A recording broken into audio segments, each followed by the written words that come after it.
Olá, crianças, bom dia. Tudo bem com vocês? Espero que sim. Estão em casa se cuidando, né? Com o papai, com a mamãe, com o vovô. Estão passando álcool em gel nas mãos, quando não estão lavando com água e sabão, não é isso? Usando a máscara. Ok, agora nós vamos dar início à nossa aula de geografia. Nós vamos enfatizar aquilo que nós paramos na aula passada, quando nós estávamos na sala, que era as imagens de satélite. A nossa aula sobre os satélites, que nós paramos e nós vamos dar continuidade agora, tá? Bom, as imagens de satélites e a produção dos mapas. As imagens de satélites permitem produzir imagens cada vez mais reais da superfície terrestre.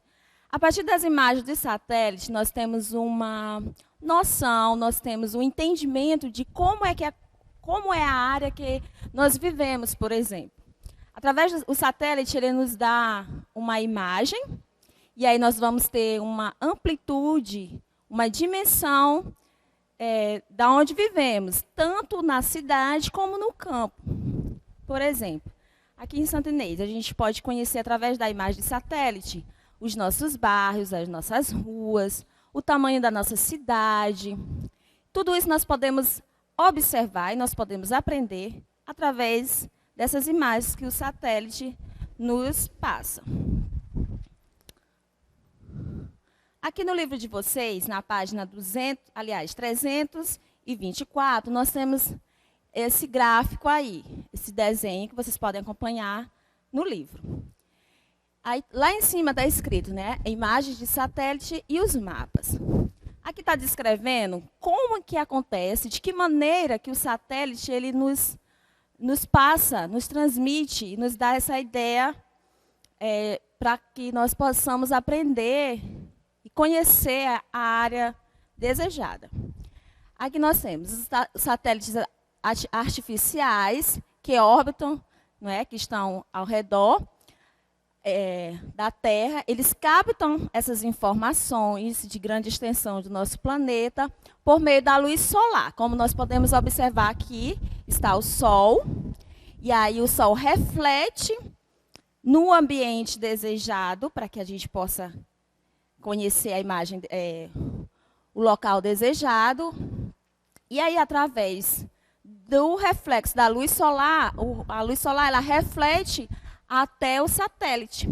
E esse satélite, ele capta a imagem local. Essa imagem, por sua vez, é transferida do satélite para essas antenas aqui. Essas, como vocês podem ver aí no livro de vocês, que está escondidinha bem aqui perto da floresta, né? Ou do mato, melhor dizendo aqui. Então, eles são registrados, e aí a gente tem uma visão vertical, como o solo, como as lavouras, os rios, a floresta e a cidade, se assim a gente desejar, né? Eles são enviados para essa antena, e essa antena, por sua vez, ela é transferida, o sinal é transferido para os computadores. E, através do computador, a gente pode observar de maneira melhor o local que nós desejamos estudar. Como a moça aqui na imagem, né, ela está obtendo essas informações por meio do computador. E ele vai dar uma imagem real dessa superfície terrestre. Certo. Agora, nós temos uma imagem mais... nós podemos observar real do que nós aprendemos no dia a dia. Ou melhor, como os satélites captam no dia a dia, não é? Na página 325, nós temos essa imagem aí, que também está no livro de vocês, na página 325. Essa é um vilarejo que fica em Ohio, nos Estados Unidos. Observem na imagem acima. Como aconteceu primeiro, foi captado pelo satélite a imagem do local, né? Nós podemos observar casas, ruas, ao lado nós temos uma floresta, não é, um campo. E a partir desse momento que o satélite captou a imagem, foi construído o desenho, não é? Abaixo aqui nós podemos ver o desenho desse local. Então, só foi possível fazer essa ilustração por conta da imagem obtida pelo satélite, certo? O satélite captou a imagem e aí foi lançado para o computador. E aí foi possível fazer essa imagem, esse desenho, essa ilustração de maneira mais detalhada, não é? Pelo meio do desenho, como é que é aquele local. E aqui nós podemos observar de maneira mais estudada. Ó, a parte verde nós podemos ver que são as matas, as árvores. Em azul nós temos destacado o rio. Em cinza nós temos áreas construídas, que são as casas, os prédios, as ruas. Nós temos esse verde mais claro, que é a vegetação rasteira, que já não é tanto as árvores, né? São um campo, vegetações mais baixas. Esse verde com detalhe vermelho é a estrada sem asfalto, que nós chamamos de estrada de terra, não é? Nós temos esse azul com um detalhezinho cinza por cima, que nós podemos observar mais ou menos aqui, é uma ponte. E na cinza com o preto, nós temos a estrada asfaltada, que já é aqui dentro da cidade. Então, não é possível estudar de maneira mais detalhada o local. E isso, como eu já disse, é transferido através do satélite. Essa imagem ela está no livro de vocês, tá? Vocês vão observar de maneira mais pausada possível, para que vocês tenham uma noção e uma ideia de como é que é importante nós termos essa ferramenta ao nosso favor, tá? Agora, nós vamos para as imagens do satélite e as transformações das paisagens. Como isso que se dá? Através do satélite, nós podemos observar a transformação local, onde há desmatamento, onde há construção de mais casas, de estradas. O satélite ele vai nos dar toda essa amplitude, toda essa noção, tá? Então, as imagens do satélite permitem acompanhar também as transformações ocorridas nas paisagens. Por exemplo, as queimadas, nós podemos ter essa ideia. Hoje nós temos o apoio do drone, não é? Algumas pessoas têm o apoio do drone para acompanhar queimada, desmatamento, dentre outras coisas necessárias. Mas isso, muito antes do drone chegar assim, exatamente, nós já temos o satélite que fica muito mais acima do que o drone, né? E aí ele vai nos dar uma noção mais exata do que está acontecendo naquele local. Então, a gente pode ver essas transformações a respeito das queimadas, do despejo de poluentes em alguns rios, as ampliações da área de lavouras ou de cidades, desastres ambientais e etc. Tudo aquilo que é necessário, que é importante para que nós possamos aprender sobre o local desejado, seja por meio mesmo da escola, em conhecer o nosso ambiente, seja também por os estudiosos, que tem pessoas capacitadas, que tem pessoas que são preparadas justamente para isso, tá? Lá na página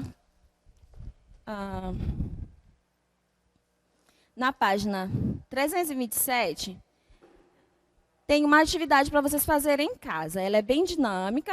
Vocês vão construir de maneira bem divertida. Vocês vão construir esse material.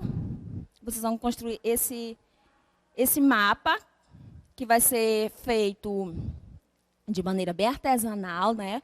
Mas todo cheio de cuidado, para vocês terem uma ideia de como é fazer artesanalmente as imagens de um satélite, né? Vocês vão precisar de uma folha transparente, de uma folha de papel sulfite, o papel carbono, o lápis, os lápis também coloridos e os clipes adesivos. Vai ser muito importante que vocês façam essa atividade, tá bom? Fica essa atividade para vocês fazerem. Seguindo, nós vamos falar sobre os meridianos e os paralelos da Terra. Você já observou que nos mapas geralmente existem linhas traçadas no sentido norte-sul e no sentido leste-oeste? Então, essas linhas, elas são chamadas de meridianos e de paralelos. Eles vão nos dar uma ideia da divisão imaginária. Essa divisão é imaginária. Ela está aqui, ela foi criada só para nós termos uma ideia dessa divisão da Terra, tá? Na prática, ela não existe. Mas nós criamos, ou melhor, os cientistas criaram, para que nós possamos entender melhor a divisão do nosso mundo, do nosso planeta, certo? Os meridianos, nós podemos observar aqui nessa imagem, eles são essas linhas verticais, ó, de cima para baixo. E nós temos a principal, que é a do meio, que é o meridiano de Greenwich, que é o principal, ó.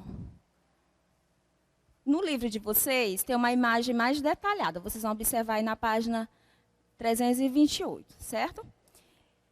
Ele se dá do Polo Norte ao Polo Sul. E aí, essas linhas, a gente vai ter essa divisão. Essas linhas, como eu falei, elas são imaginárias. E, logo em seguida, nós temos também a dos paralelos. Essas divisões, elas já são na horizontal, não é? E nós temos ao meio a linha do Equador. A partir da linha do Equador foi importante colocar as outras divisões das linhas. Que aí, abaixo da linha do Equador, nós temos o Trópico de Capricórnio. E mais acima nós temos o Polo Ártico e bem abaixo nós temos o Polo Antártico. E aí nós podemos estudar de maneira mais significativa cada parte do nosso planeta a partir dessas divisões, dessas linhas imaginárias, tá? Vocês vão observar de maneira mais exata também nessa mesma página. Continuando, nós temos os hemisférios, que também se dão a partir das linhas dos meridianos e dos paralelos. A linha do Equador, assim como a do meridiano de Greenwich, divide a Terra em hemisférios, certo? Podemos localizar continentes, oceanos e países conforme os hemisférios onde estão situados. Bom, a partir dos meridianos e dos paralelos, nós podemos estudar mais especificamente a respeito dos hemisférios terrestres, tá? Nós temos o hemisfério sul, que na página 329 do livro de vocês está bem dividido, bem explicado, tá? Nessa parte verde que vocês vão observar, nós temos o hemisfério norte, que pega uma boa parte do Brasil, aliás, uma pequena parte do Brasil. E mais abaixo, nesse laranja, nós temos o hemisfério sul, que é possível dividir. O nosso planeta ficou dividido nesses dois hemisférios, tá? Então, isso a partir dessa linha, da linha do meridiano do Greenwich, que está bem centralizado, olha, vocês podem observar aí no livro de vocês, está bem centralizado e foi possível fazer essa divisão dessas linhas imaginárias, tá? E mais abaixo nós temos a parte a respeito do hemisfério ocidental e do hemisfério oriental. Nessa parte laranja, ou melhor, nessa parte amarela, nós podemos observar o hemisfério ocidental. E na parte roxa, lilás, nós podemos observar o hemisfério oriental. E aí vai pegar a parte do hemisfério oriental, vai pegar a parte do Egito, que nós estamos bem destacado aí, né? O Egito, Índia, a Rússia, a Indonésia, a Austrália, Angola e alguns outros países da África, certo? E mais no hemisfério ocidental nós temos o nosso Brasil, a Argentina, o Canadá, os Estados Unidos, nós temos o México. E aí vocês vão ter uma ideia, uma noção a respeito dessa divisão tão necessária para os estudiosos a respeito do nosso planeta. Na página seguinte, 330, nós temos uma atividade bem específica a respeito dessas linhas a respeito desse mapa, tá? Está falando assim, na primeira questão, vai falar especificamente do Trópico de Câncer, olha só, que está acima da linha do Equador, então é importante que vocês saibam qual que está abaixo, qual que está acima da linha do Equador. Então, acima da linha do Equador, nós temos o Trópico de Câncer, aí vocês vão observar na atividade de vocês e saber qual que fica acima da linha do Equador, qual que fica abaixo, aonde está o Polo Norte, aonde está o Polo Sul. Um lado do mundo, né, uma certa parte está de dia, a outra parte está de noite. E aí vocês vão ter uma noção, um entendimento, a partir das outras aulas também que nós já estudamos. Quando nós estudamos o globo terrestre, nós entendemos o porquê que uma parte do mundo fica de dia e a outra parte fica à noite. Também se dá também através desse entendimento aqui das linhas, ou melhor, do estudo dos meridianos e dos paralelos, tá? Só para reforçar para vocês, os paralelos, ou melhor, os meridianos são linhas verticais, são as linhas verticais, e os meridianos, aliás, e os paralelos são as linhas horizontais, tá certo? E aí vocês vão fazer a atividade da página 330, como também vocês vão fazer a tarefa da página 327, a respeito do estudo dos satélites, tá? Tenham um bom estudo, vocês fiquem bem e um grande beijo para vocês.